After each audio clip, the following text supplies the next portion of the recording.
Good morning. मैं ऐसे ही Instagram पे एक रील देख रहा था जहाँ पे लोग बातें कर रहे थे कि अपने को रेंटिंग करनी चाहिए या बाइंग करनी चाहिए। इन शॉर्ट, घर खरीदे या फिर ज़िंदगी भर रेंट पे रहे। कुछ इन्फ्लुएंसर्स को मैंने देखा ये बोलते हुए कि अगर आप होम लोन लेते हो, घर खरीदते हो, तो आप अपने साथ साथ बैंक को भी एक घर फ्री में दे देते हो, क्योंकि 40 लाख का घर है तो तुम 50 लाख का इंटरेस्ट दे दे रहे हो। ये वो एक दूसरे बंदे को देखा था कि अगर तुम बैंक से घर खरीदते हो, होम लोन लेके घर खरीदते हो, तो अगर तुमने 3 महीना रेंट नहीं भरा तो बैंक तुम्हें घर से निकाल देगी, तो वो घर तुम्हारा कैसे हुआ, वगैरह वगैरह, ढिमका फलाना क्या क्या। तो मैंने सोचा मुझे भी बनानी चाहिए। यार, मेरे भी ओपिनियन मैटर रखते हैं, इसलिए मैं भी बनाता हूँ। तो देखो, सबसे पहले, अब हम लोग नॉर्मल मिडिल क्लास की बात करते हैं, अपर मिडिल क्लास नहीं, नॉर्मल मिडिल क्लास लोकेलिटी की। अब मैं रहता हूँ अहमदाबाद में। ऑलराइट। तो अब यहाँ पे एक एवरेज लोकेलिटी में मेरे को 10,000 में एक 1 BHK मिल जाएगा। कहीं पे भी तुम्हें मिल जाएगा, मैं एवरेज की बात कर रहा हूँ, नॉर्मल एवरेज की, ठीक है।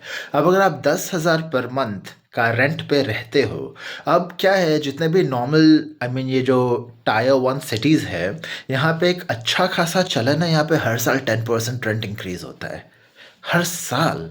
तो अगर आप 30 साल तक रेंट पे रहते हो, 10,000 पर मंथ, हर साल 10% इंक्रीज होता है। और 30 साल तक अगर आप रेंट पे रहते हो, you are paying, look here, here you are paying approximately 2 crore from your pocket.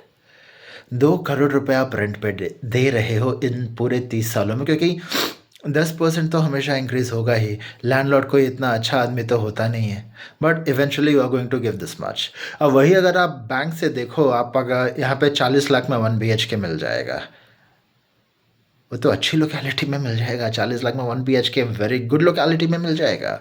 यहाँ पे अगर मैं गांधीनगर में देखूँ, सेक्टर 25 में, सेक्टर 26 के आसपास में, वहाँ पे 40 लाख में तो 2 BHK आ जाते हैं, ठीक है।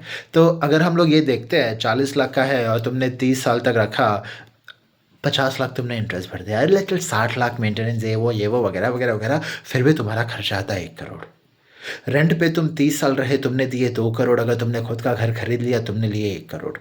समझ रहे हो बात? अब हाँ, यहाँ पे कुछ लोग बोलते हैं कि अगर तुम बैंक की ईएमआई नहीं भर पाए तो 3 महीने बाद बैंक आके तुम्हें घर से निकाल देगी, जो सही बात है। पर यार, अगर तुम 3-4 महीना रेंट नहीं दोगे तो लैंडलॉर्ड भी तो तुम्हें घर से निकाल देगा। सीधी सी बात है। तो क्या करें, घर खरीदो। अब अगले वीडियो में मैं बताऊंगा क्या क्या चीज़ों को ध्यान रखना चाहिए। Have a good day.